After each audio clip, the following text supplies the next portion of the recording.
Welcome to another episode of the I'm.F.I.N.E podcast, where a couple of knuckle-dragging veterans unpack the world of mental health as unprofessionally and informally as possible.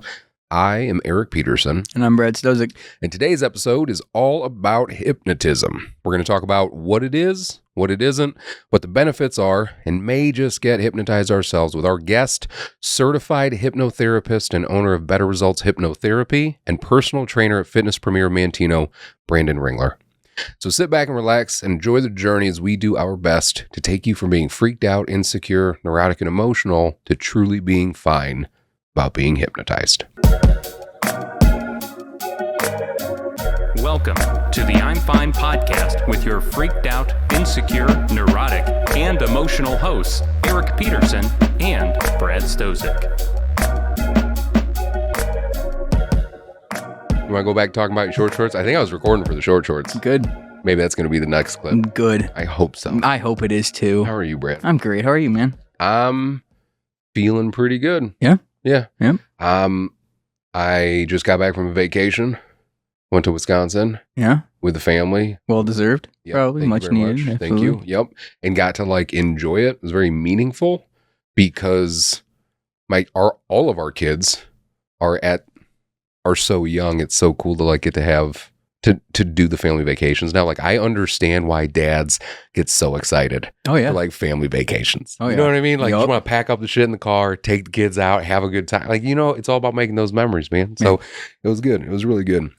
And I thought you talked to me about doing this episode a while ago. I did. Some time ago. I did. And you brought it up to me. And when you first brought it up to me, and I'll get more into this part later, but I had a little bit of apprehension, a little bit of not even necessarily skepticism about hypnotism. My wife has experienced it and I think enjoyed it. It was a good experience, positive experience and everything, but I don't know. I just didn't know how I felt about it. And then I started looking into it, and the more I looked into it, I got it. I started to understand. I realized that I needed to get over my own self when it comes to judging things that I don't necessarily understand or know anything about. You know what I mean? Well, and I started reading about it. I was like, all right, yeah, I get it. That checks out. Yeah, you know what it's a lot deeper than the you're getting sleepy thing that people think it is. Yes. And so because of that, you knew somebody. I do. Who knows somebody. I do. Who's a specialist and all that. And that's Brandon. Hey, Brandon. Hey, how's it going? Good. Thanks for having me on. Yeah, man. Thanks for being here. I really appreciate that. I see you at Fitness Premier in Mantino quite a bit. So it's good to officially meet you. It was great to talk to you outside. I didn't want to get too much into a lot of the aspects of hypnotherapy because I really wanted it to be organic. I wanted to talk about it with you now. So thank you so much for being here, man. My pleasure. Brad. Yes, sir. Sources for this episode. Of course. We have the American Psychological Association, the Mayo Clinic, and Journal of Clinical Psychology. Very good. Good job. Thanks. Doing great. Thank you. I've been practicing. You really nailed it. So, Brandon, tell us a little bit about yourself and tell us how you got into the world of hypnosis, please. Yeah, absolutely. I've been using and practicing hypnosis for myself for about 12 or 13 years, as well as personal training as well. Got into it when I was in college, actually. I went to Benedictine University, and it was finals week. And they had a psychology club actually had invited a hypnotherapist who's like, hey, use self-hypnosis to help study for finals. And I was like, if there's a way for me to study less and still get good grades in my finals, I'm here for it. Right? Yeah. Check this out. Yeah. And so I'm like, it's free. I just show up. Why not? I had nothing to lose. Checked it out. He's like, all right, I'm going to hypnotize everybody in the room and just listen to me, da-da-da-da. And next thing I know, I'm just the most relaxed I've ever been in my life. I was like, wait a second. I haven't felt that before. Yeah. Right? Very noticeable. Yeah. It's a totally novel feeling if you haven't been through it. Right. And I was like, at the time I went to college for exercise science and coaching. So I was like, how can I apply this for a sports and sports performance as well, right? Like basketball, for example, say like you're shooting free throws and you're visualizing how your shot, you want it to look and how you want it to feel. And in hypnosis, you're kind of doing these same things and like mentally priming that experience, right? Oh, yeah. And to have a better outcome. Right. And so initially I was like, how can I use this for this? Because it was relevant at the time. And then it's kind of grown and evolved and helped with a lot of like healing and like habit change and lifestyle change for me. And for a lot of others as well. Yeah. So yeah, it's been a little over a decade now. But I've just launched it, my business, and have been doing it professionally in November of last year. Very cool. So yeah, it's been exciting. I like when you talk about the visualization aspect of it and draw those parallels, because it's like I visualize things often in that when I'm thinking about projects I'm working on, things with fat, things with my job, whatever the case may be, like I'm going through my mind about how I think things are going to go, how I want things to look like you were saying. And I think it's interesting that you brought that up, because it's another thing that I didn't really associate with hypnosis is that visualization. Yeah. Right. That's pretty cool. It's really, it's powerful. Yeah. Because, you kind of just get past the, that kind of like monkey mind, like getting distracted about everything, and it kind of lasers your focus down. I like to say it's like a state of focused awareness. Yeah. Right. More than anything. Yeah. And in that state, you can really create decisive change. Yeah. At like a deep, like subconscious level, as well as just like, wishing that this was so. Yeah. Very cool. And that goes right along with when I looked up what hypnosis is, because when I looked that up, I found that it was a state of focused attention, heightened suggestibility, and deep relaxation. Hypnosis is a cooperative interaction in which the participant responds to the suggestions of the hypnotist. Hypnotist is not mind control or sleep. People remain aware and in control. Hypnosis, when performed by a trained therapist, is considered a safe, complementary, and alternative medicine treatment at times. Can you explain what's really happening in the brain during hypnosis? Like, is it like meditation? Is it something deeper? It feels like for me, it feels like kind of like a deeper state of meditation, and it really depends on the meditation. It's kind of a broad term, but the thing that I think is important is the way that your brain waves are shifting from like your beta wave patterns, where you're kind of like normal waking state. Okay. And you go down to like alpha waves, where it's more like that kind of flow state, relaxed, more meditative state. Okay. And then in hypnosis, you'll get to what's called like the theta wave state. And those theta waves will be more abundant in a hypnotic like trance state. And it's kind of like a daydream state, right? They call it like the highway hypnosis. If you've ever like driven past your exit, you're like, oh, I was like spaced out. Or you're like in your driveway, you're like, I don't even know how I got home. Right. But like same thing. Yeah. Like, you've been in there thousands of times. Right. Right. But now how do we use that as a tool to our advantage instead of just like circumstantially? Right. Very good. Now, what kind of relief can someone realistically expect? Like immediate, gradual, permanent? What do you think? It really depends on what they're trying to work on. Yeah. For example, I had somebody that was trying to stop smoking, and they had one 1 hour session, and it's been, months, and they've not had a cigarette, and with no intent on going back. I get it in that the last episode that we did with our friend Chris James, who talked about his therapeutic journey using 5-MeO DMT, it was like a one-time experience.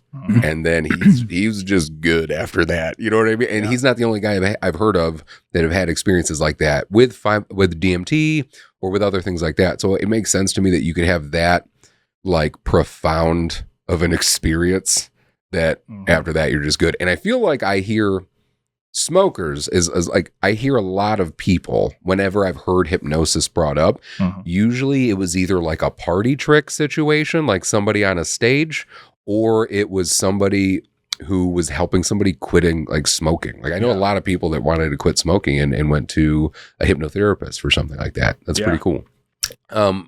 Would you say everyone is hypnotizable? Just about. I would say you can't be hypnotized if you don't want to be. So you have to be cooperative. And if you're not wanting to be cooperative, you're not going to. Yeah. Right. If it's something that you're resistant to, then no. But most people are, to varying degrees. People that are generally more creative most times have an easier time getting into that state.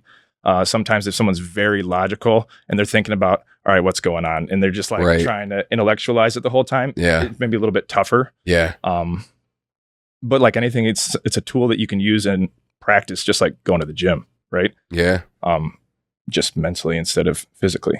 I think part of my apprehension with it is that I'm worried that I'm going to get hypnotized and just embarrass myself. You know what I mean? Honestly, I think that's part of it. Like I'm like when we do this hypnosis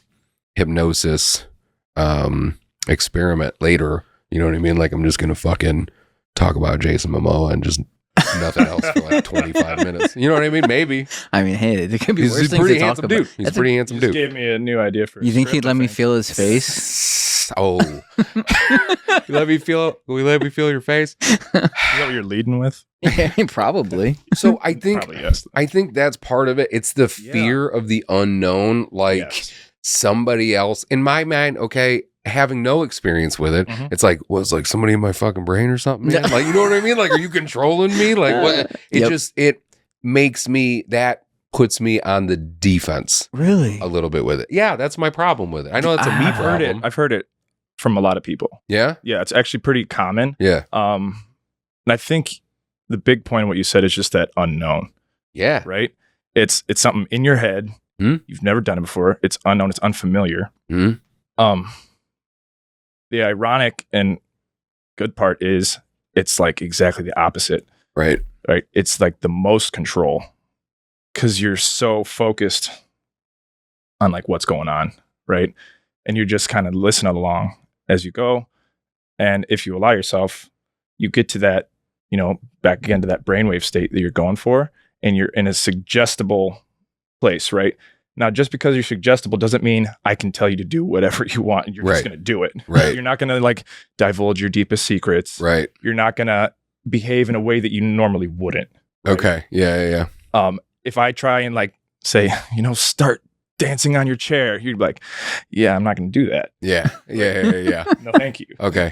Cool. All right. Yeah. So I can't take your free will, I promise. All right. That makes me feel a little bit better. Yeah.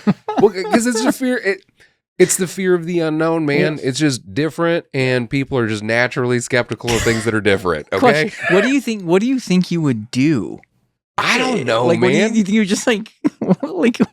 I don't know, man. The hokey pokey. Like I have no idea what I would do. There's an entire generation of listeners that have no idea what you just Macarena. Said. That's better. It's just the fear of the unknown, man. Yeah. And it's different. I've never tried it before. And I think I'm so much about individual personal control. Like you deserve to have the right over you, over your body, over everything. It just freaks me out. Dude, I think you're looking at it the wrong way. Though. I am looking at it the wrong way. I agree. I'm looking at it the wrong way. That's how I felt really before this episode. Yeah. As I started to read about it, then I started feeling like different about it. You know what I mean? So, and as I looked into it more, I looked into the mental health side of things when it comes to hypnosis. So here are a couple of things that I found. Hypnotherapy can be used to help veterans reframe trauma memories, manage physical symptoms of stress. Studies show hypnosis can reduce PTSD symptoms by improving regulation of arousal and reducing intrusive memories. And CBT plus hypnosis, so cognitive hypnotherapy, shows greater symptom reduction in some studies. While not standard, some VA hospitals even use hypnosis for pain, insomnia, smoking cessation, like we talked about, or stress management. So, Brandon, how do you think hypnosis can be used to help with things like PTSD, trauma, anxiety? I think the way that it should be used is as a complementary therapy. Yeah. I don't think people should come into it thinking that, hey, this is the end all be all, can just cure my PTSD immediately. It may be that you have a really positive experience and it helps with your symptoms a lot, but I think that it's important though that you're working with like a therapist or someone like in conjunction with that. Yeah. And like for myself, usually if someone's coming in with that, I would either refer them to like a clinical hypnotherapist that's, either like got their doctorate or master's or like is also a licensed therapist in other areas as well. Or have like working in collaboration with someone if they're like, hey, I think this would be good for them. This is what we're working on, and work in collaboration with someone with that. But yeah, I think it's very powerful, and like you said, like reframing memories, getting rid of the emotional attachment to like certain memories too, right? The interesting thing with our brains is that our brain doesn't know the difference between something that you're visualizing strongly enough and an actual experience. I agree with that. That's why people think that Kazam was a movie or Shazam or whatever, right? That was a Sinbad movie. Genie movie. The Sinbad Genie movie. Yeah. It's like or the Berenstain, and like all those other things. Mandela effect. The Mandela effect, where people are like, no, that fucking happened. Like they just fucking imagine that it happened. Sorry. But it's, in the same way that if you do have PTSD and something like you have a flashback and you feel it physiologically, it's more than just, oh, I had a bad thought. Like you feel and experience it as if it was happening again a lot of times, right? You can use that in a good way too, right? We know that we already do it in negative ways, or we're aware of it and how it works in negative ways.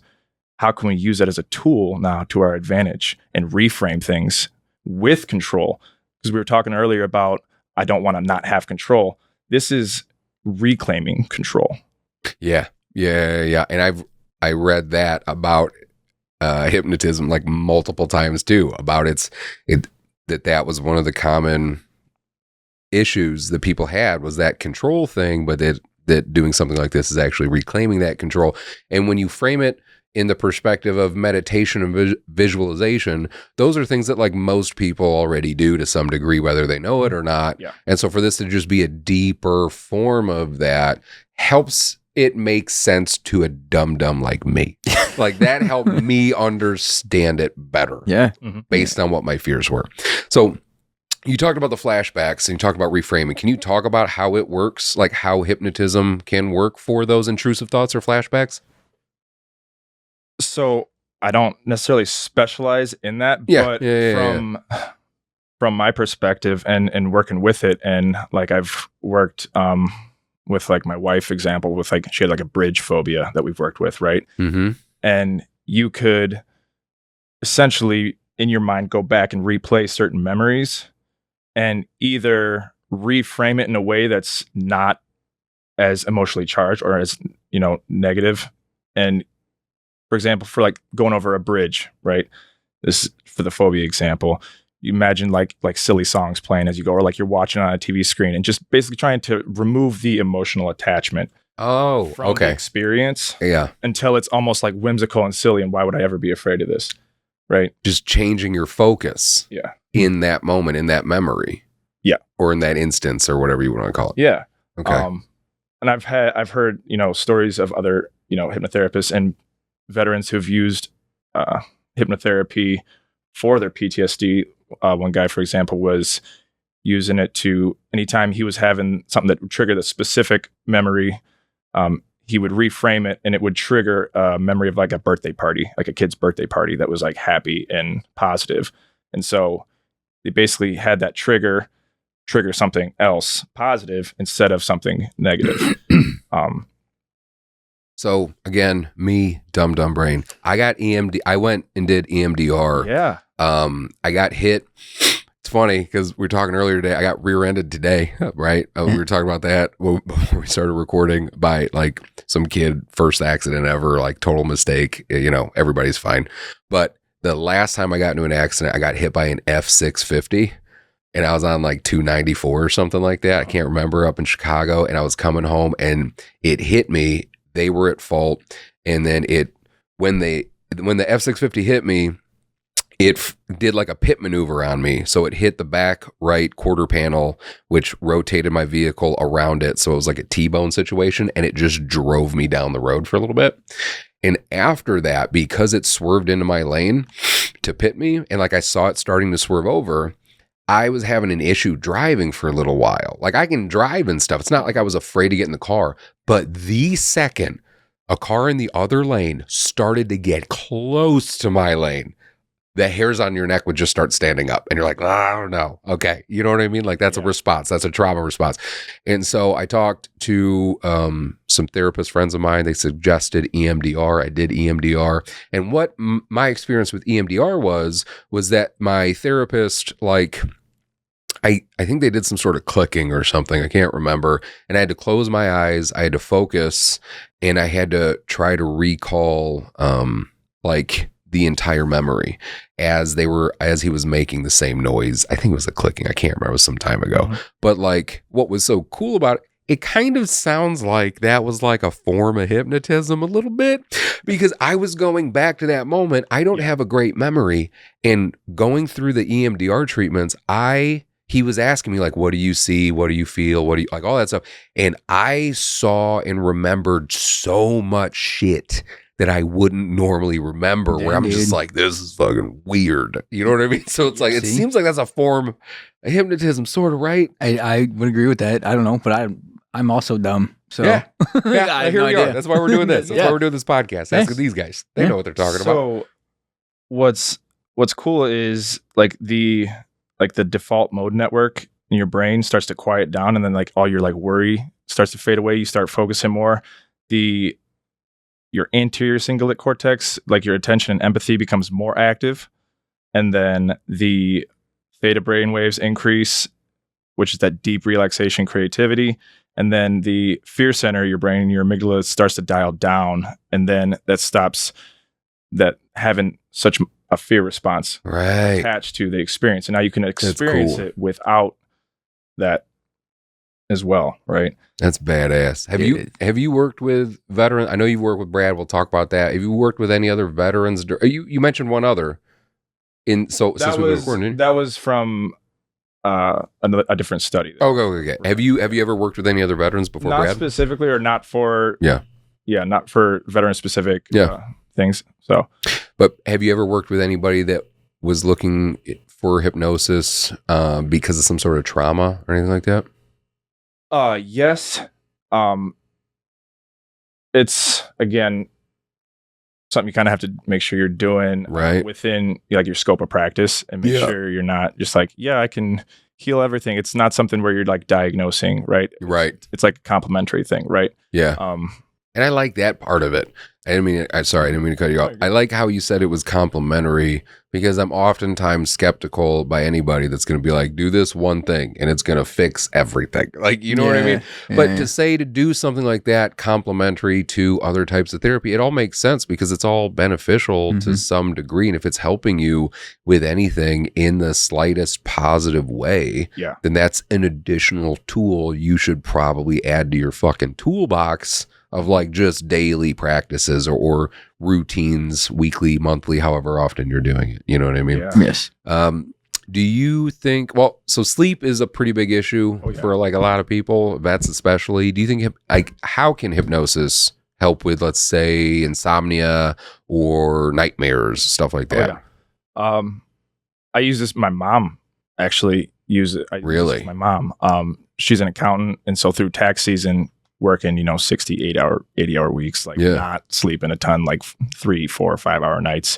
A lot of people can relate to that, lucky if they get 3, 4 hours. That's exhausting, right? Yeah. And it affects your body in a negative way.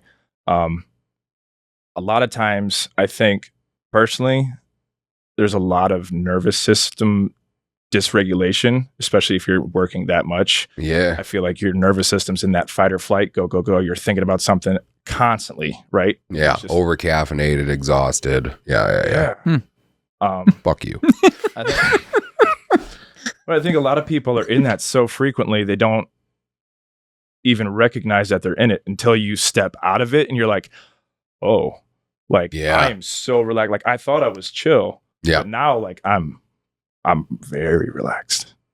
that the closest experience I've had to that's with psychedelics, No, I was gonna say mushroom. where I'm like, I don't know if I've ever been this relaxed in my life. You know what I mean? Like, Yeah. as you progress through your trial and error of drugs as you grow older, like you smoke weed and you're like, I'm pretty relaxed. I don't know if I could be any more relaxed. Then you try mushrooms and you're like, oh my God. Like, Yeah. I'm so relaxed Yeah. right now, man. Yeah. So, do you think that hypnosis is it effective for things like anxiety in crowds, hypervigilance, stuff like that too? I guess it would be based on how you said you dealt with your did you say girlfriend? Yeah, my wife. Your wife? Yeah. With your wife and the bridge issue. Yeah. So it's like that with crowds. Because like I get a little bit like that. We've talked about it before. We did an episode on hypervigilance. Mm-hmm. Like on the military side, hypervigilance, I bet law enforcement and any other type of career that's even similar to that, security, like when you have a job where you have a gun and other people have guns and they might kill you, it's super hard to not be hypervigilant. So Yeah. like it's like when you quit doing that work and you're in a crowded space, yeah, you're going to be a little hypervigilant, man. You know what I mean? Like it's kind of hard to turn that type of stuff off. Yeah. So utilizing things like hypnosis is just being a great complementary tool to kind of help you just start to rework some of that stuff. You know, it definitely makes more sense to me now. Do you think it is safe for somebody who has had a TBI, traumatic brain injury, or who dissociates to do hypnosis? Someone who like dissociates frequently, or like someone with like suicidal ideations, things like this, I would not recommend it necessarily. Immediately. I would refer them to someone who would be maybe better equipped to handle that. Right. Sure. Traumatic brain injury, it depends. As you know, you want to talk to your doctor, definitely. If doctor thinks that it's safe and healthy, then absolutely. Yeah. A lot of it depends on what you're using it for too. A lot of times it's just like a deep relaxation, and just about everybody can benefit from a deep relaxation. Yes. You know? Yeah. Like when I do sensory deprivation chambers. So I'll go to like Float 360, and I forget the other one, but usually I think Float 360 is the one I go to. And, you know, you get in one of those Epsom salt like pods if you're unfamiliar, and you can turn it off so there's no sound at all, no light at all, and the temperature of the water is the exact same temperature of the air, and that plus the Epsom salt, you're floating. You feel like you're floating. So it's like true sensory deprivation. And whenever I do that like once every 6 months-ish maybe. Yeah. But when I get out of a sensory deprivation tank, you do it for like an hour usually. I feel like I had slept for 8 hours. Like I feel like I got 8 solid, like I'm a teenager, solid 8 hours of sleep where I'm like ready to conquer the world. I'm like, holy shit, I feel better. That's awesome. Which is why I like doing it. And that's like a deep meditation. Very similar. We didn't talk about any of these questions, this question, but like, would you draw a line somewhere between meditation and hypnosis? Yeah, meditation usually is going to be either like a single pointed focus, like you're trying to focus on your breath, or like a candle flame, or a single focus, right? Right. Or you're trying to maybe have like a Zen, like Zazen thing where you're trying to like not think, right? Yeah. Hypnosis is controlled and directed thinking to reprogram beliefs, thought patterns, and habits, things like that. Yeah. So hypnosis is more like there's a definitive goal and expected outcome, compared to meditation sometimes where it's not so much of a direct expected outcome. That makes sense. Yeah, when I meditate, I don't have a goal in mind. I'm just like trying to find peace. And like just come back to and I've made meditation really part of my my routine again. Yeah. I started a few weeks ago, maybe a month and a half ago. I started doing my ice baths again. Mm-hmm. And so I do ice baths 3 times a week, because that's recommended, like 3 times a week, 10 minutes at a time between 50 and 59 degrees. And like before I would do, when I first started doing ice baths last year, I would need something to like watch and focus on. And I'm like in there and I'm like just screaming, like, just trying to stay there as long as I can. And it's just miserable and everything. Now, when I get in and I do it, I either have everything off and I just fucking sit there in silence for 10 minutes, or I will have some relaxing classical music playing. And I just fucking sit there for 10 minutes and I just zone the fuck out.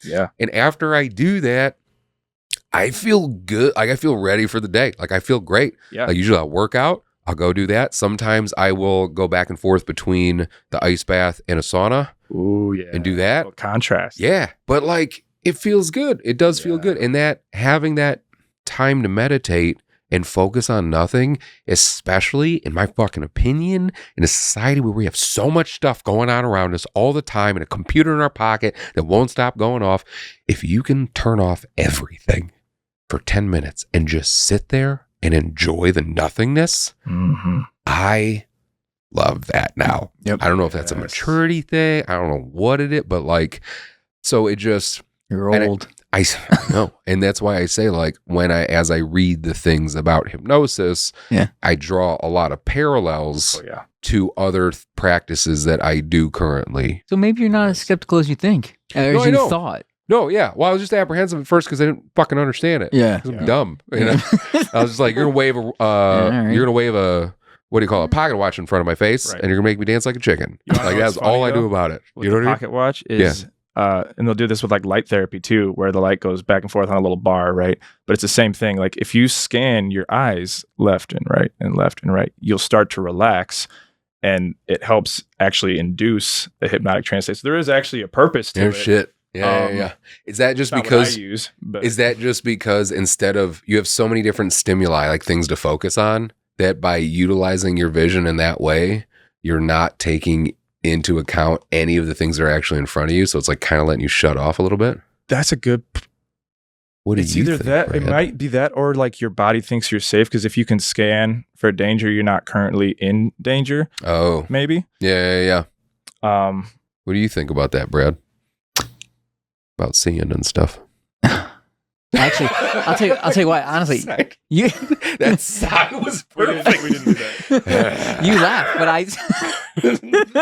when I first got hypnotized, that was my first question. I was like, will that work for me if you have to do something like that? Like, because I was genuinely, good question. Like you, I came into hypnosis thinking the same thing. I'm like, where's your watch, bro? Like, what are we doing here? And I'm like, wait a minute, will that work? Yeah. Like for me? Yeah. But it makes sense because it's, again, like EMDR, it doesn't just involve one sense. Yeah. It seems like, you know what I mean? So that's awesome that would work for you too, you know? So can you walk us through a typical hypnosis session? Yeah. Okay. Every session, like with me, begins with a pre-session, usually a consultation first to make sure like it's a good fit, right? Going through everything. And as long as it is, we'll have, our session, it'll be a pre-session discussion and kind of talk about, hey, here's what you can expect. We're going to talk about, say if you're like a smoker, we'll talk about, what are your triggers, when you get in the car, after you eat, before bed, whatever that is. Because it's best when it's a collaboration. Like you can go on like YouTube and, look up hypnosis for stress relief, anxiety, whatever. And that's fine. Yeah. But what's even more powerful is the collaboration and using your own words to help reprogram those thoughts, right? Because it's one thing if you hear it from me, but if it's like, this is what I want, these are my own words, that's way more powerful. Yeah. Right? Way more likely to really take root. That makes sense. So nice. So, okay. So you do the pre-session stuff. And then after that, you're going to get into the session itself, which a hypnosis session is like a progressive relaxation. You got to relax your body before you're going to relax your mind, right? If you're holding tension through your body, it's going to be very hard to get deep into relaxation. I just imagine like trying to get Bruce Lee to fucking do it, just like as he fluxes every muscle in Be his like body. water. Yeah. Sorry. Anyway. So they're going through so it's progressive states of relaxation. Yep. And then as you relax physically, you'll do some visualization to get you into a deeper state of relaxation. Okay. And then you'll get to like what's called like the induction. It'll be inducing that hypnotic trance state, right? Okay. Most times, we'll also do what's called a deepener, and then you'll go to an even deeper trance state. And then it depends on what you're working with. And, I'll make like suggestions based off of our discussion on what your intended outcome is.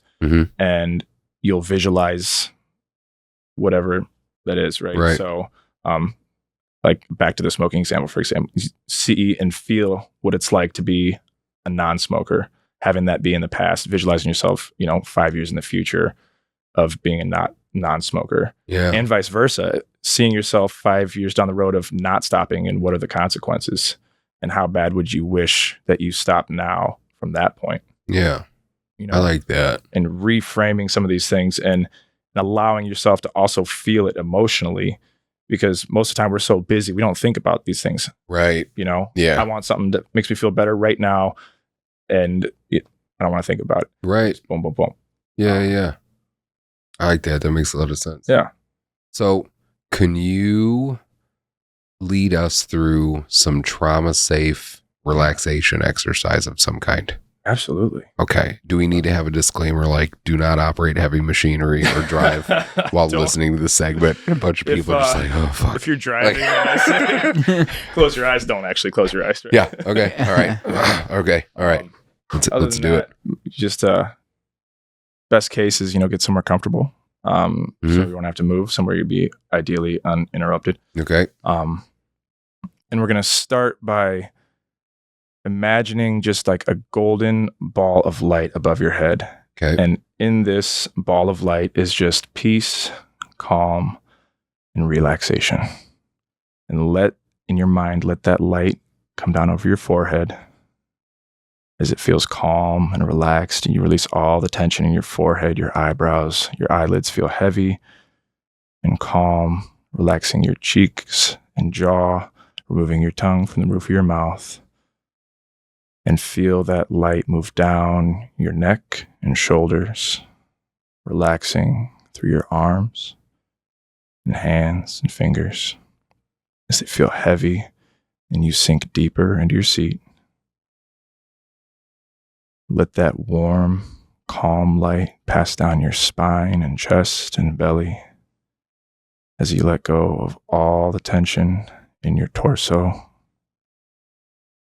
and become even more deeply relaxed.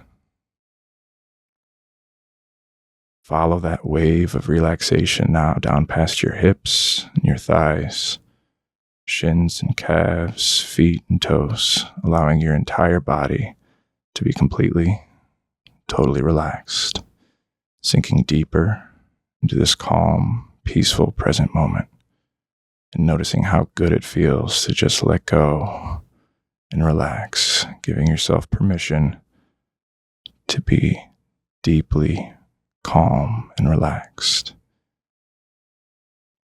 And now I want you to imagine a staircase with 5 steps going down. And we're just going to walk down this staircase together. I'll count from 1 to 5. And by the time you get to 5, you'll be in a light trance state, right? I want you to imagine yourself approaching the stairs and kind of get that feeling of looking down from a high place and stepping down 1, completely and totally relaxed. Imagining your legs stepping down, making contact with the stair as your weight shifts down 2, twice as relaxed as you just were. As you see, hear, and feel yourself step down 3, somehow even more relaxed than you just were, enjoying how good it feels to be this calm as you step down 4, almost to the bottom, as you allow yourself to just let go and step down. 5. Body completely, totally calm. Feeling more peaceful than you have in a long time, and it feels very good. If you want, you can stay here. If you want to go a little bit further, you can imagine in front of you a short hallway.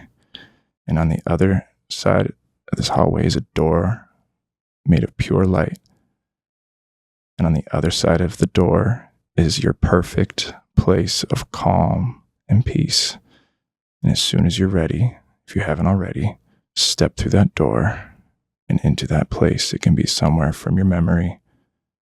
It could be somewhere of your own creation, or you could be in a cloud, on a beach, on a mountain,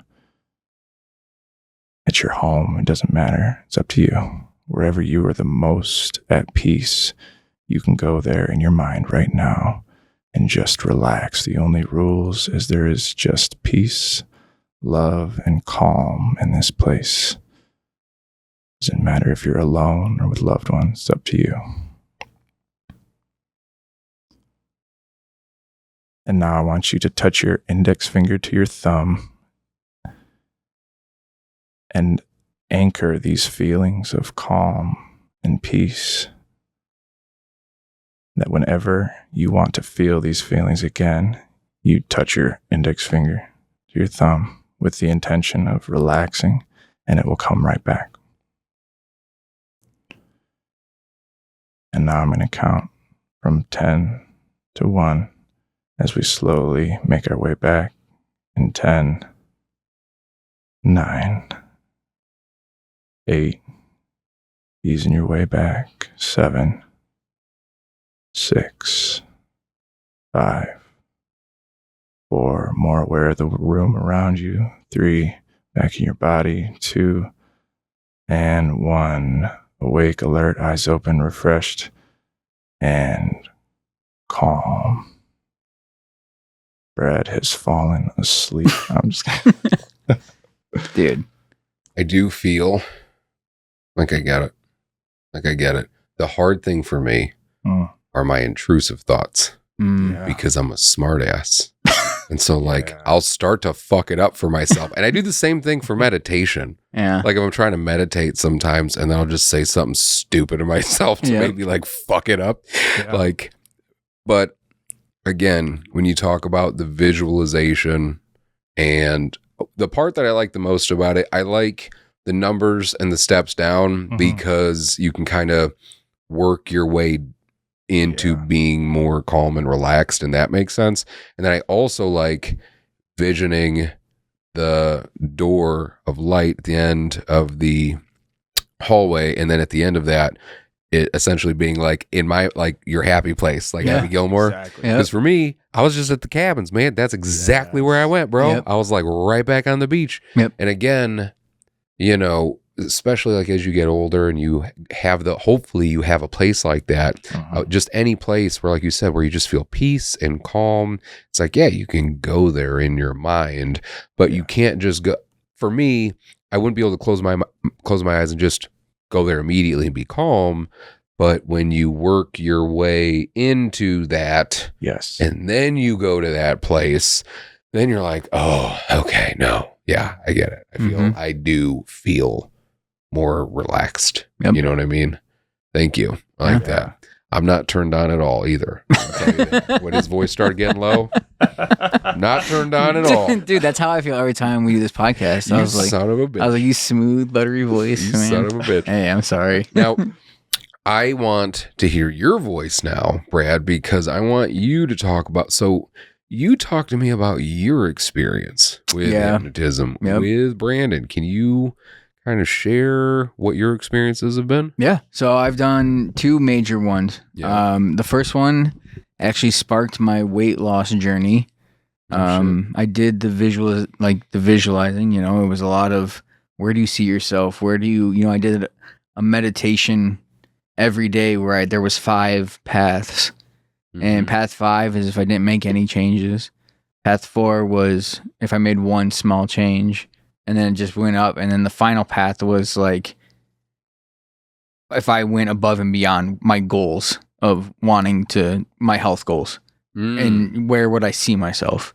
And I would, and then what you would do is you choose whatever path that you feel your genuine self, and you walk down that path and you embrace, and you just, I don't know, dude. It just feels like you can feel yourself almost hugging yourself. Does that make sense? Like, Mike, like, can I? So I get what you're saying, and I like it because I feel like when it comes to any sort of challenge, whether it's like weight loss or stopping smoking or whatever it is you might be trying to achieve, I feel like I am such a surface thinker, I'll call it. Yeah. In that weight loss, I'll just work out and I won't eat shitty food. And then you just like, and then that's as far as the planning goes. Yeah. But it's more than that. Yep. And you really have to take a moment to dive into that thought. Lay it out the way that you laid it out, like you said, with your 5 paths. And like, as you're explaining it to yourself, you're really, I feel like you're just like engaging your brain, like you're making yourself get more into it. Yeah. So that it makes it more attainable. Like that visualization, like you hear lots of famous, super successful people talk about the importance of like visualization, right? And you hear it so much. For me, I hear it so much, it just becomes like white noise. Like I don't get it. I'm like, all right, yeah, visualize, whatever. But then when people explain it to me, I'm like, oh, okay, that does make sense. You know what I mean? And what also, through hypnosis, the first time, my relationship with food changed so drastically. Yeah. I stopped viewing food as a place where I got happiness from because of the hypnosis. I started viewing food as something that my body needs to survive. And guess what? I just tied my shoes and didn't run out of breath. So I should be thanking my body. Fucking all right. Calm down. You know what I mean? I'm just saying, like for Doing real. my best. That's what I would do. Though I would bend over, like no joke. Yeah, I would be out of breath tying my shoes. So I decided, through the hypnosis, I was able to realize that food is something that just keeps me going. Well, and remember when we had Emily Lavoie on, and she was talking about eating psychology. Yeah. And like, again, another thing that when I initially heard it, I was dismissive in my mind about it. And then I looked into it. Same thing with like love languages. All these things. I'm just like, that sounds stupid. Like, you know, I didn't want to learn about it. I didn't want to learn a new thing. And then I like learned about it. I'm like, no, yeah, I get it. I get how it makes sense. And I also get how it's beneficial. And if it helps you to any degree, like that's what you need, right? That's what everyone's looking for, some sort of improvement, some sort of positive, whatever it is. Like these are all different ways to do that, as long as, like Brandon said, you are open to it. You know, but that was one experience. Yep. And the second one was probably the most meaningful. It was right, I don't think it was right after my dad passed, but it was fairly fresh.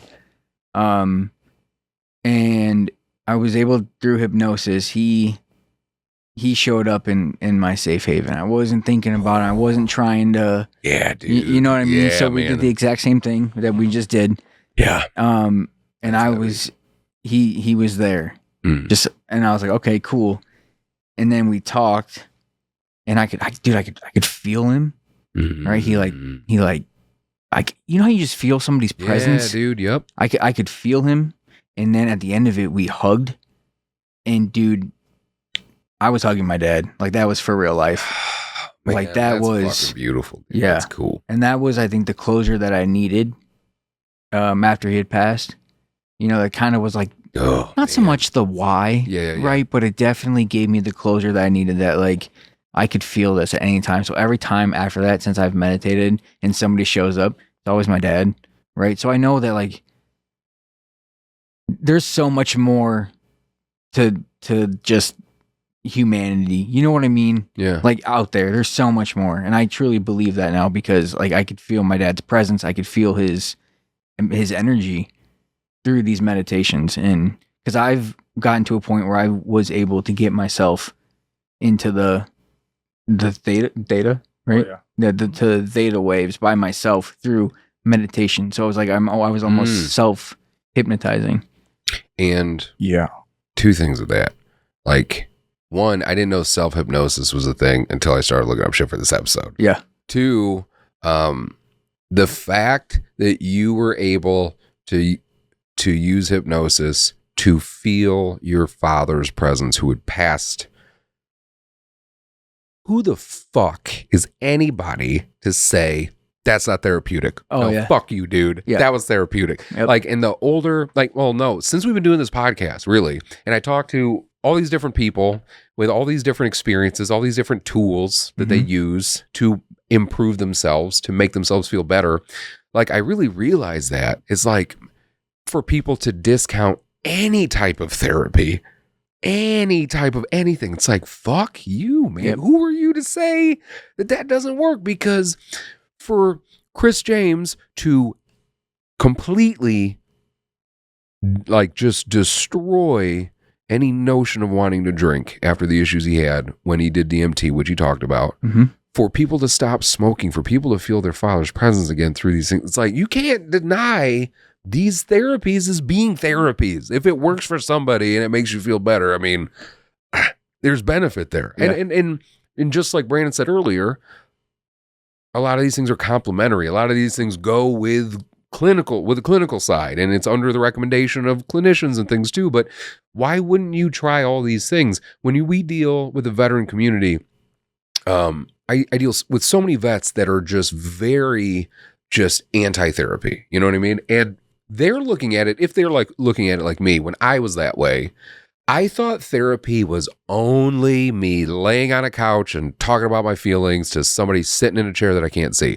Like, that's what I thought therapy was. I didn't understand all of the different types of therapies that exist. Why would you not try something, especially in a world where, again, we have our phones, there's terrible shit on there all the time, there's all these reasons why we should be depressed. Like, why wouldn't you try to find something that just helps you out a little bit? I feel like it was too new and scary and went against the normal, like the right. Correct me if I'm wrong, but I think it was too, like, because isn't meditation and hypnosis more of like Hindu, Eastern? I'd say a little more Eastern. Meditation. I mean, yeah, the monks. I could be definitely more popular. Meditation's definitely more popular in a lot of like Eastern like traditions, religions, philosophies and stuff. But I think it's one. I think you talking about self-hypnosis. You'd made a good point. But all hypnosis is self-hypnosis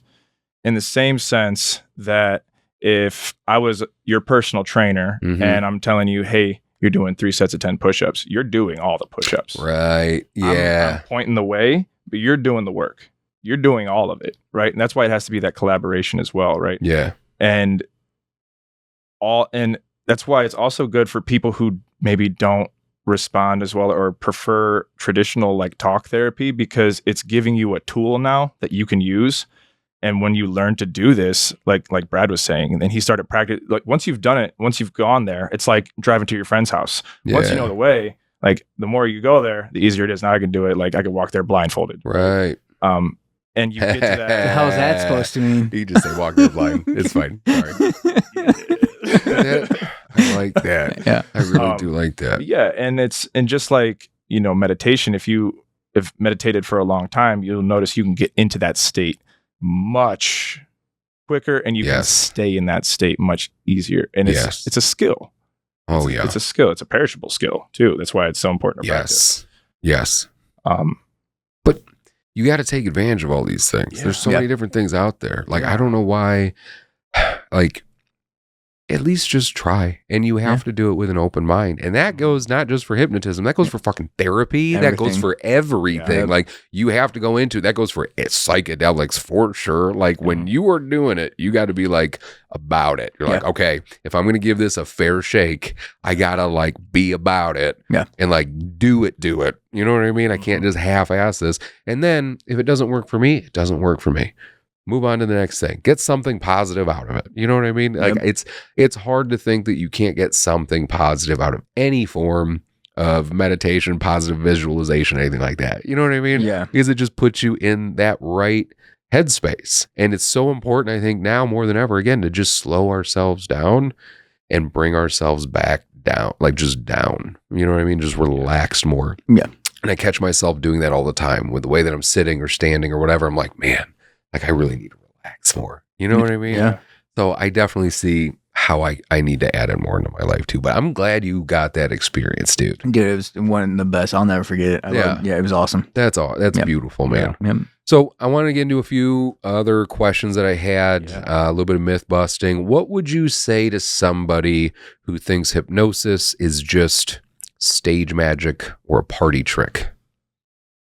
It can be that if people are cooperating and, wanting to have fun and do that, but that's it's not really what like hypnosis for hypnotherapy is. It's that state of focused awareness. It's lasering that focus down to that point, and it's not about like making you act silly. It's about how can we reprogram like some self-limiting beliefs and make decisive change going forward, right? A lot of people could relate to having, an experience where it kind of just changed you. Even like maybe you got drunk on tequila and now I can't even smell tequila without this association of like, oh no, like I'm sick. That's how I am with Jameson. Right. Yeah. There you go. Right. Yeah. Like black licorice. I'm like I can't do it. Yeah. You can do that for positive stuff too. Yeah. Right. Absolutely. Yeah. And why not? Yeah. And people are like, oh, if you think it's just a placebo, it's all in your head. Does it work? That's my thing with that. Yeah, if it's a placebo, who gives a shit? Did it help you? Like, are you better now? Can we take a moment to think about how amazing the placebo effect is? Oh my God. It worked with just thinking about it? I think that's part of it. Like Big Pharma's like, guys, we can't let these guys know that they can just think themselves better. All right, we got to shit on the placebo effect. Otherwise, people are just going to think themselves better, man. Yeah. You can't do that. You know what I mean? Yep. I saw a quote. It was like, religion calls it miracles, witches call it spells, science calls it placebo, but everybody agrees that it's happening. Yeah. Right. And if it, no matter what. Like, and I draw parallels to a lot of these with, again, like with psychedelics, it seems like it's a lot about set and setting. Mm-hmm. It's about set and setting, getting you in that right headspace, because there are the people that take psychedelics when they're at a party or something. That's fine. If that's how you want to use them, you use them however you want to use them. But I don't like you using them that way. I like to try to use them in a little bit more of a spiritual, philosophical type sense. Mm-hmm. And that's where I get the benefit from it. Yep. And again, that's about set and setting and preparing your mind for what you're about to do. Because if you're closed off, like you said, it doesn't matter if it's hypnosis, therapy, psychedelics, whatever it is, you're not going to have a great time. It's not going to go the way it's supposed to go. But I think that's part of the hurdle for so many people, is getting over that initial, like, just fear of wanting to try something new, like I felt about hypnotherapy. You know what I mean? Yeah. Do you have any recommendations to just you just got to do it, right? Or yeah, do it. If you're worried about it, honestly, you could do a quick YouTube video. Yeah. I mean, no reason to be afraid of a YouTube video. Right. And if you try it and you're like, what I like about that too is there's no obligations. There's no, I'm going to look silly. You could be in your room by yourself with headphones on. Yeah. Right? And nobody knows you're doing it. But the more that you buy into it and like relax and allow yourself to go along with it, the better your experience is going to be. Oh, yeah. It's like if you're trying to resist it, you're just stopping yourself from having that positive experience. It's funny to think about, like, just not resisting, like taking slow, deep breaths. Like you're just trying to meditate and you're like, no, I'm not going to do it. Like if you just breathe slow and just like let your shoulders down and like take long, slow, deep breaths. Yeah. You're like, you just start to feel a little better, man. Like you start to feel better when you do that stuff. So, I mean, there's a fun trick you can do too. If you find, especially, you may use this for your intrusive thoughts you're talking about, right? Because it happens to everybody. The second you try to just relax and stop thinking, all the thoughts come. Yeah. Ironically, if you're overloaded and you're so overwhelmed that you can't even think a thought when you're like, it's the total opposite end of the spectrum. So a couple things you could do. One, you could try and focus on like two things at once. Like I'm going to try and think about feeling my right foot and my left hand at the same time, which is like a weird thing, but it's really challenging for your brain to do. And so it stops all the outside chatter. Try to focus on that. Makes you very mindful, very present. Another thing you can do this, I've something that the guy that I initially learned it from it's stuck with me since, is you tell yourself anytime that stray thought comes up, thanks for reminding me of that. I'll get back to it as soon as I'm done. And then it gives your brain the task of file that away for later. And because that's that part of your brain that wants something to do. I want to check things off a list. I want to do this. Give it the task, because it's task oriented. Yep. Give it the task of, hey, file this thought away for later. Yeah. Let me get back to this right now. And it ends up being a lot easier to just sink right back into either meditating, like in your breath or whatever you're focused on, or in a hypnosis session, back to just hearing my voice and, following back in. Because sometimes you'll drift off. Yeah. But then you just come back hearing the voice, back into the rhythm, and it's fine. That makes sense. That works. I can speak for yeah, that. right. I've used that before. Yeah. And that's great, because that's, like you said, it's a perishable skill if you don't practice it regularly, but it's something that you can work into your routine that's going to put you in a better fucking headspace for the day.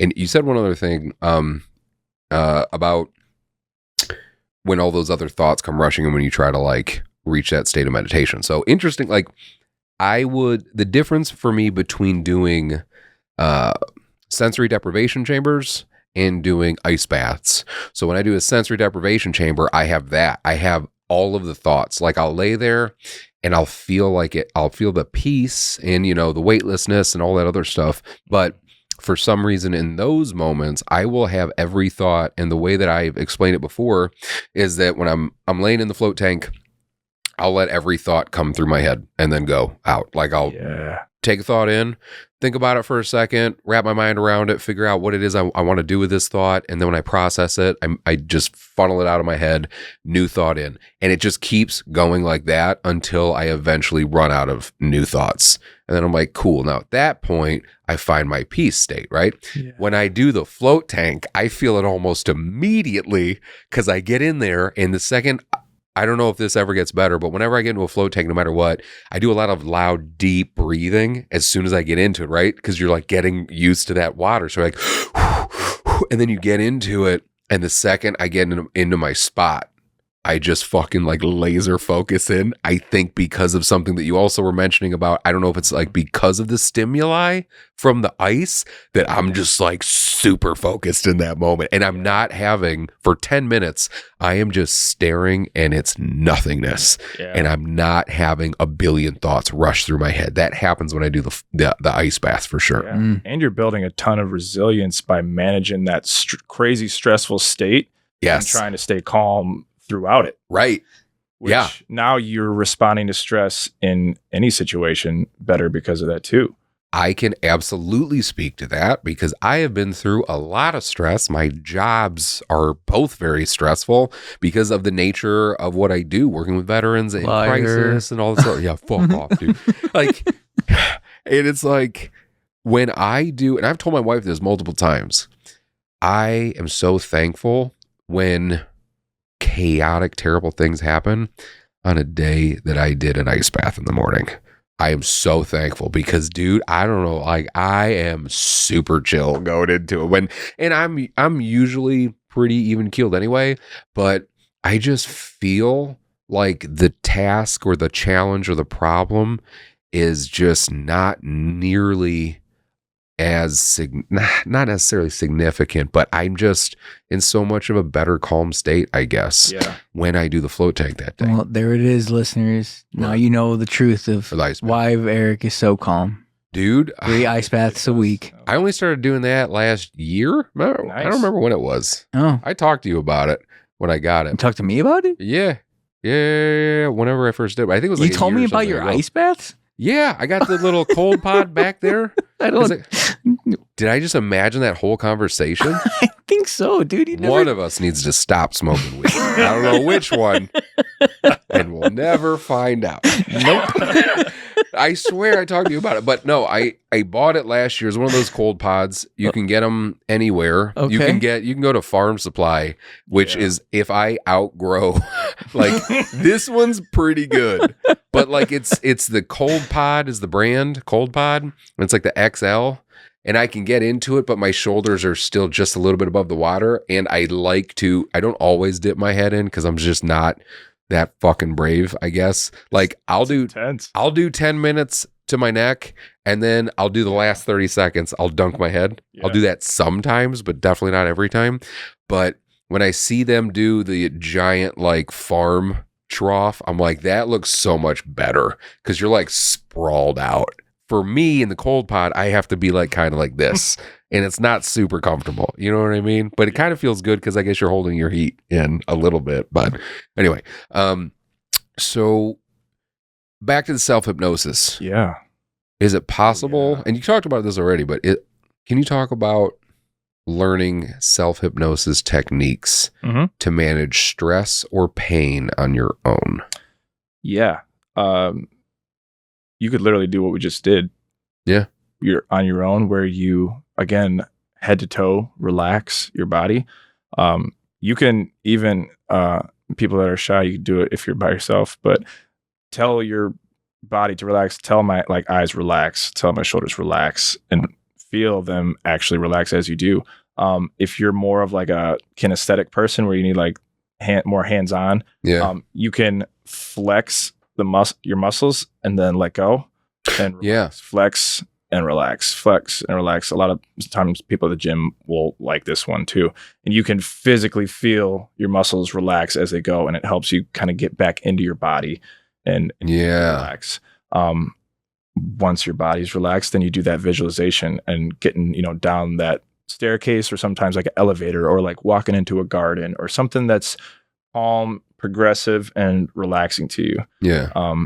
And then crossing then that threshold, whatever it is, like a door of light, kind of gets past that thinking brain now, the critically thinking brain, and gets to that deep, calm state, and that kind of trance state, to where now that focus is lasered in, like going to like the little haven, your happy place, or that's my recommendation for most people, especially for stress. Like, it's like feeling like you just got off vacation, right? Right. And back to the point of like our brain doesn't know the difference between something that you visualize and experience, like physically.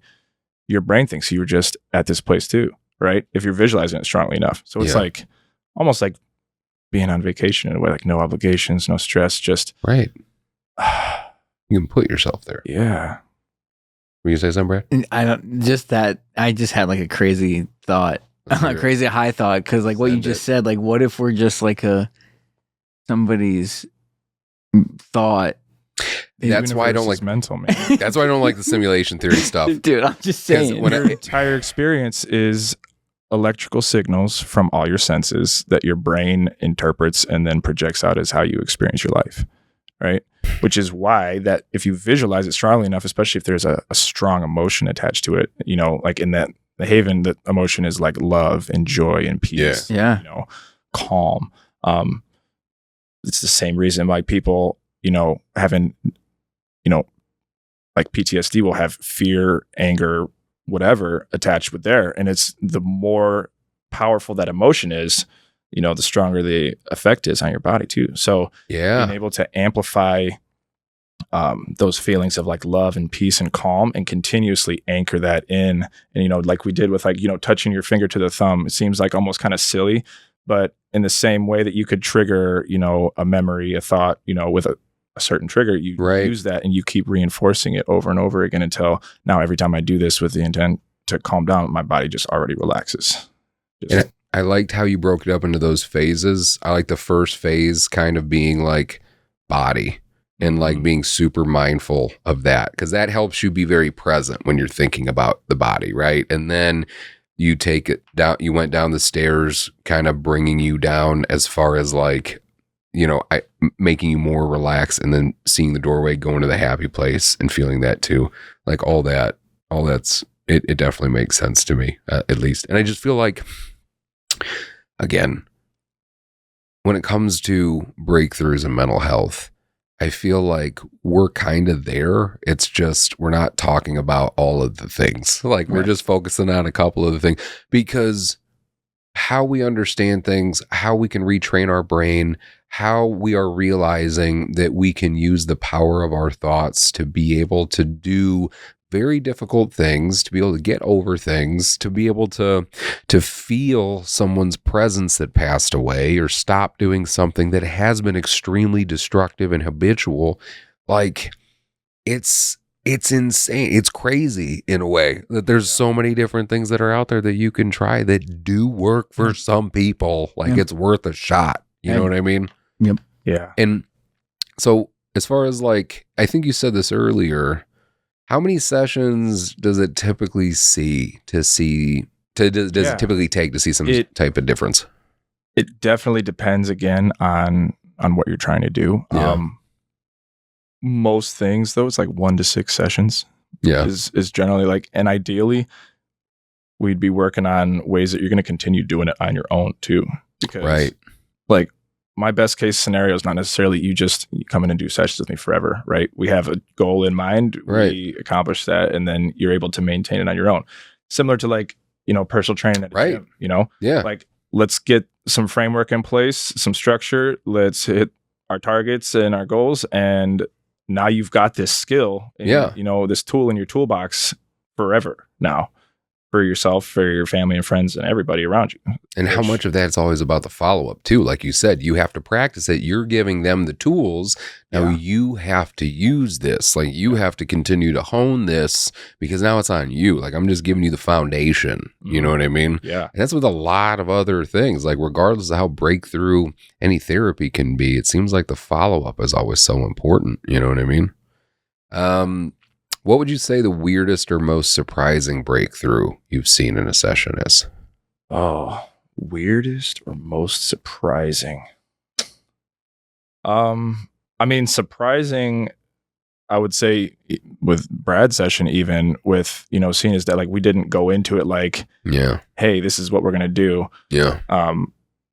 But when it happens, it's, I think your subconscious mind is sometimes trying to send messages, whether it's through, images or emotions or whatever. But a lot of times we're not really tuned in to what's going on because we're distracted and busy. And when you take the time to relax and really listen and, get into that kind of a space, you kind of bridge that gap a little bit between that subconscious and your conscious mind. And so you can have that deep relaxation. And some people in hypnosis will get even down to like delta wave stage, which is like your body's asleep basically, but your mind is still aware and alert. That like some monk type shit? Nah, it happens all the time. Really?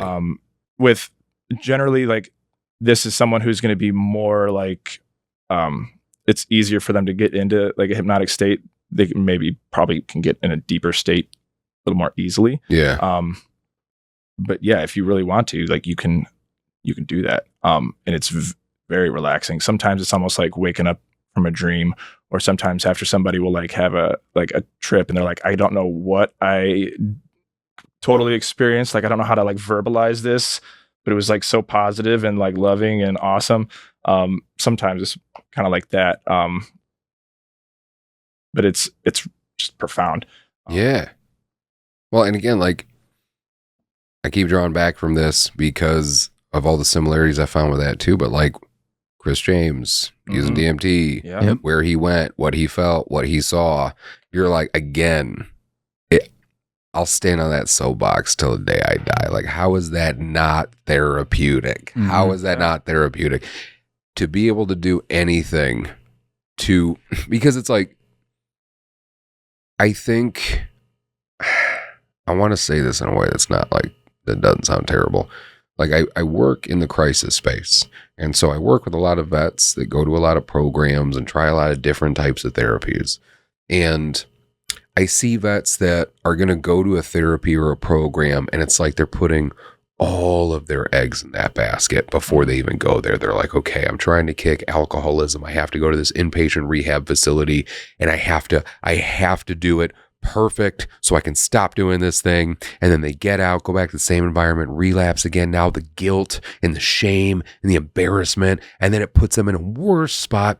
It's like they're so hyper focused on this one thing being the end all be all and being like a one and maybe not necessarily like a one and done, but like I'm going to go to this therapy place and it's going to fix everything. Mm-hmm. But it's like that's just not always the realistic thing, because you might think in the moment that's being open-minded, but you're being closed-minded to everything else that could be benefiting you that you just don't want to try. And a lot of it works together. So if you try a lot of different things, if you are meditating, doing hypnotherapy, you are whatever it is, CBT, EMDR, like you're doing all these things together and they all play off each other, it's hard to see how it wouldn't benefit you. You know what I mean? Like it wouldn't make you feel better, you know? Mm-hmm. If you could bust one myth about hypnosis, what would it be? Ooh, I would say the fear of the lack of control. I think. Yep. Because I think that's for most people the biggest holdup is it's new. This is like novel thing for most people, or like you hear about it, or again you've like seen like stage stuff where it's like, well, I don't want to be doing that. This person's like, you know, making a fool of themselves. Like they look like they're having fun, but like I'm not going to do that to try and like heal like whatever I'm dealing with right now. Right. But yeah, it's one of those things you kind of have to do it to kind of, once you feel it, you're like, oh, you know, that was actually awesome. Like I'm so relaxed. Like I feel so clear. Yeah. And more in control than ever. Yeah. Because you're kind of reframing a lot of things, and you're, you know, using your brain's neuroplasticity to actually just change how you approach things and how you look at things. And, right. You know, eliminating some self-limiting beliefs is huge, I think. Another big one I think that doesn't get talked about a lot is using it for self-esteem. A lot of people don't really talk about self-esteem, at least that I've seen. Most people think they probably like have decent self-esteem, and then you ask them how they talk to themselves or talk about themselves or how their self-talk is. Yeah. And they're like, oh, okay. So let's dive into that.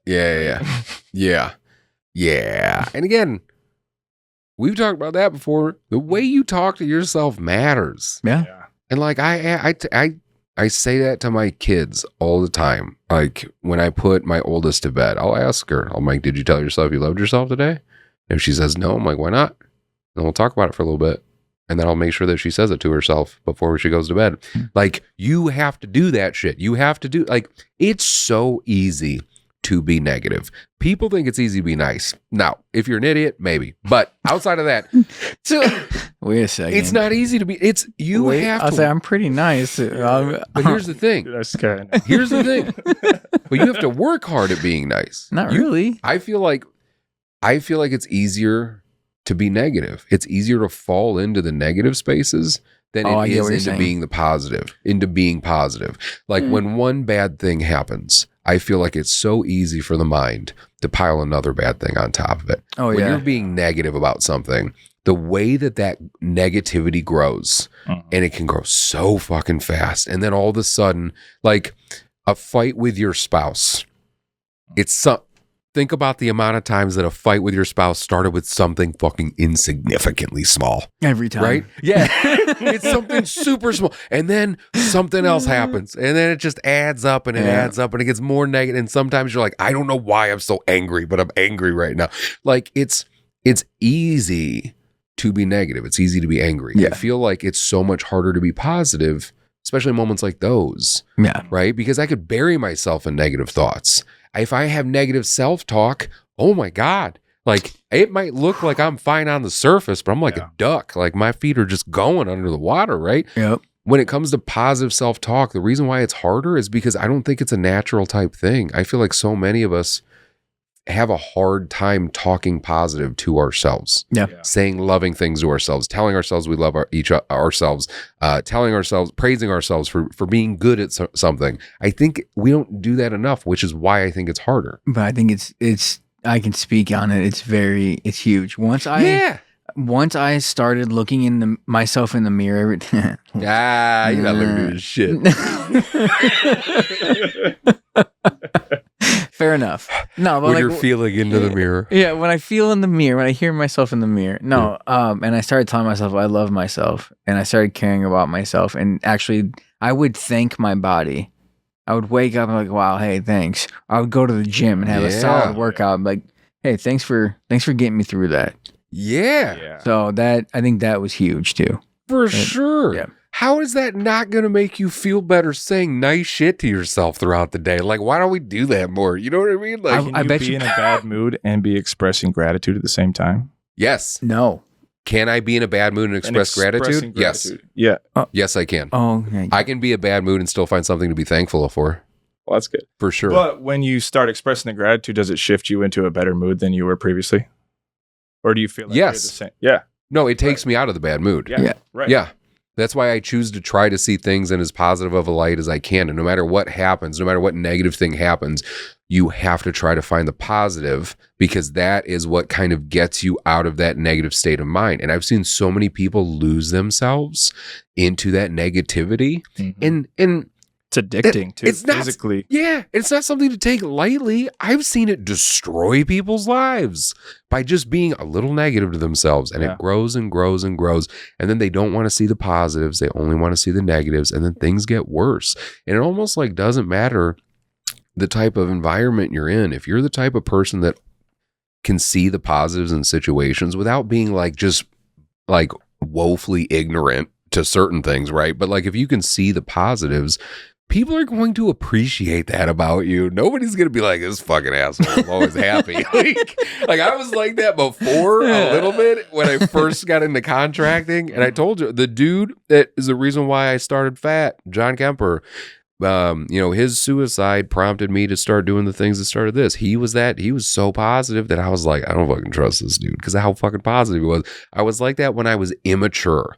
When I was very immature, I had that thought process. But now when I meet other people that are positive, I'm just like, I want that person in my life. Like, I'm glad that person's in my life. I don't need negative people in my life because that can suck that energy away from you. Yes. But the positivity gives it back. You know what I mean? So again, it's just a very good thing. I'm glad you're a very positive person. You are a very positive person. Thanks. Yeah, man. I wasn't always this way. Yeah, I know. Right. I like to think that your mind's almost kind of like a garden, and your thoughts are like the seeds, right? And your attention is the water and the sunlight. And so those negative thoughts, if you keep watering them, guess what's growing? All the weeds and all the stuff you don't want. Yep. And so by starving them of attention and giving that attention to the positive thoughts instead, you're just nurturing that instead. It's a choice. And that's why I think, like you were saying, if you can get into that state where when you feel yourself moving into a negative mindset or a bad mood, you try to find something to be grateful for, because you can in almost every situation. I'm sure there's some where you fucking can't, but for the most part, most situations, you can find something to be grateful for because it can still teach you something. A bad mood, something negative that happened can always teach you something, whether it's something to do or not to do. And that's something you can be grateful for. And sometimes you can, whatever little positive fucking nugget, as small as it is, that you can get from it, a win is a win. Yeah. You know what I mean? I like to bring myself back to the present, because unless you're like actively getting punched in the face or like, there's really nothing to be upset about right now, You're just kind of hanging out. Yeah. So that's my kind of. What do you mean? I'm not really sure why I brought that up, actually. Weren't we talking about You like mean just being mindful? Yeah, like Just weren't we talking present about in the different moment. talking? Well, being Holy crap! maybe we are hypnotized. When we first did one of the episodes with Melanie, she went through some of the meditation breathing exercises. Yeah. That's when I really started understanding why being mindful was important. Like, cause being mindful, along with love language, all the other things where I'm just like, that's stupid. Like, I don't need to be mindful. Like, what the fuck? Like, I had that dumb mentality, that dumb, perception of it. And then as I started doing it and practicing it, it's hard not to feel better when you're getting overwhelmed by life, to just remind yourself where you are, what you feel, what you smell, what you taste, like all of those things. And it just helps you like, okay, all right, yeah, I'm back now. You know what I mean? Because you can get lost in your head so quick. Yeah. It's super important. Like, you get that too. Anyway, so thank you, Brandon. Is there anything we missed? Is there any other questions you have, Bradley? No, nope. I'm all questioned out, I think. Dude, thank you so much for coming on here. My pleasure. Thanks and for having sharing me. some information for sure. Appreciate it. How do people find you if they're interested? Better Results Hypnotherapy.com. Okay. You can get a hold of me there. My phone number's on there as well. Okay. There's a contact form that I get that direct to my phone. So you could shoot me a message there. And if you mention the episode, you get your first session half off as well. Nice. So just mention Headspace, and we'll get you all set. Hell yeah. What if they want some personal training tips? How do they find you then? That will be at Fitness Premier in Mantino. Yep. I'm there usually mornings on Monday, Wednesdays, and Fridays right now. Very good.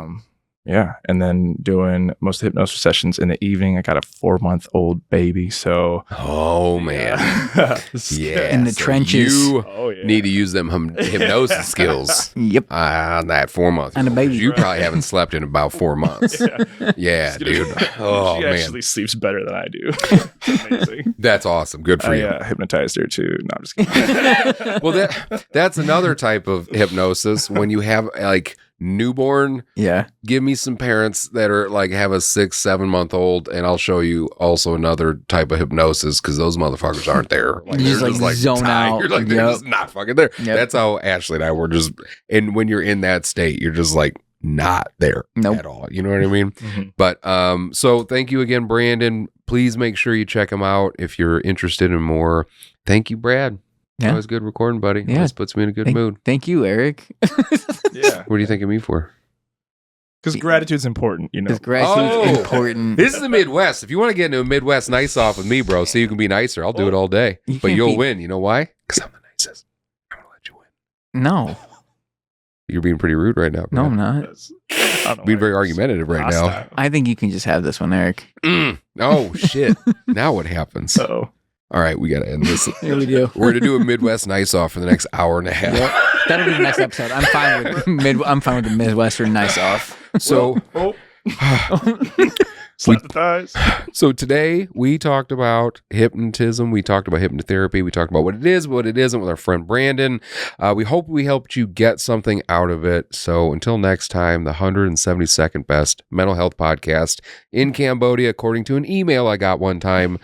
We hope that we helped you go from being freaked out, insecure, neurotic, and emotional to truly being fine about being hypnotized.